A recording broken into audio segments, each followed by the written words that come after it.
Magandang araw po. Tatalakayin natin ngayon ang nagmula ng Pilipinas.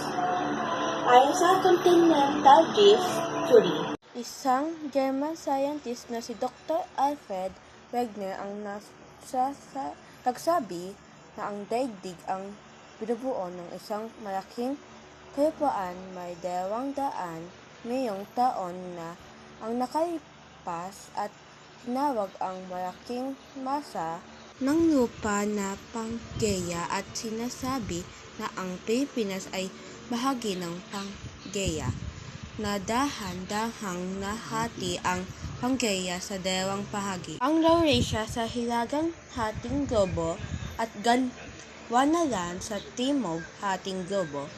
Mula sa kontinente ng Laurasia, pinaniniwalang pinagmulan ng Pilipinas at dahil sa paggalaw ng kontinente ay patuloy na hahati ang mga ito hanggang sa humantong sa kasalukuyan nitong kaanyuan. Ako naman tayo sa teoryang tectonic plate. Dahil naman sa teoryang ito, tumutukoy ang paggalaw ng kalupaan. Ayon dito, ang crust ay nahati sa malaking at makakapal na tipak na lupa at tinatawag na tectonic plate. At itong ang dahilan sa paggalaw ng kontinente at iba pang proseso pangheograpiya tulad ng panglindol, pagputok ng bulkan at pagkabuo ng kabundukan. Isang teorya naman nagsasabi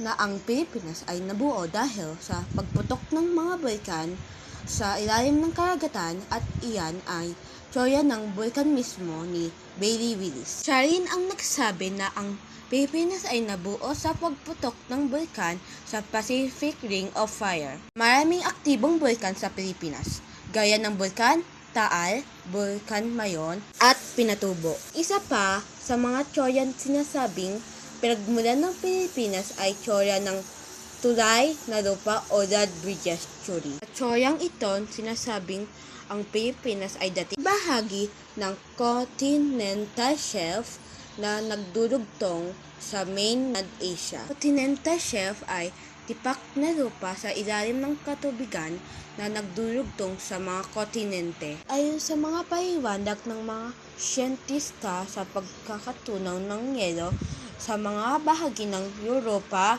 Amerika at Asya ay lumubog ng mababaw na bahagi ng daigdig. Sama ang mga tulay na lupa at ito ang dahilan kung bakit ang Pilipinas ay hiwalay at ibang bahagi ng Asya. At ito ang ayon sa mga tulay na lupa o land bridges theory.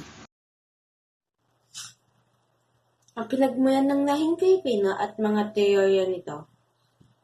Sinasabing ang lahing Pilipino daw ay nagmula kina Adan at Eva. Ayon sa Biblia, tayo daw ay nilikha ng Diyos at nagmula ang hindi lahi natin, kina Adan at Eva.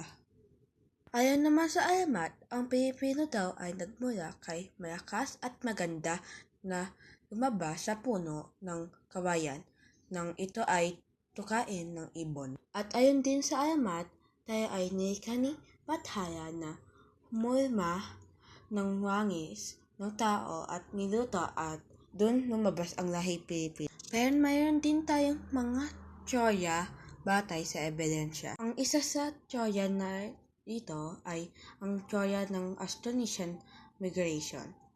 Ayon sa teoryang ito ay nagninuno ang mga Pilipino ay Austronesian na mga aring magmula sa Timog China. Ito ay naglakbay patungo sa kapuluan ng Pilipinas gamit ang sasakyan balangay. Ang isa pang teorya pinagmulan ng Pilipino ay ang teoryang ng core population. Ayon dito, ang Pilipino ay nagmula sa isang malaking pangkat ng sinaunang tao sa Timog Silangan Asya ni Felipe Jocano. Ito ay batay sa pagkakatulad ng mga labi ng Tabanman na nahukay sa Tabon Cave sa Palawan noong 1962.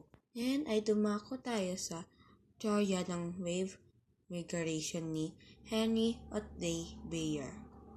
Anya dumating siya sa Pilipinas ang pangkat-pangkat na mga tao mula sa iba't ibang bahagi ng Asya. Ang unang nakarating ay mga Negrito na naglakad mula sa Borneo gamit ang tulay na rupa na nagdurugtong noon sa Pilipinas at sa Asia. Sinundan sila ng mga Indones sakay ng mga bangka mula Timog China at Indochina. At ang pangatlong pangkat na dumating ay ang mga Malay. At iyan po ang mga teorya na pinagsimulan ng mga lahing Pilipino. Sana po ay may natutunan po tayo. Salamat po.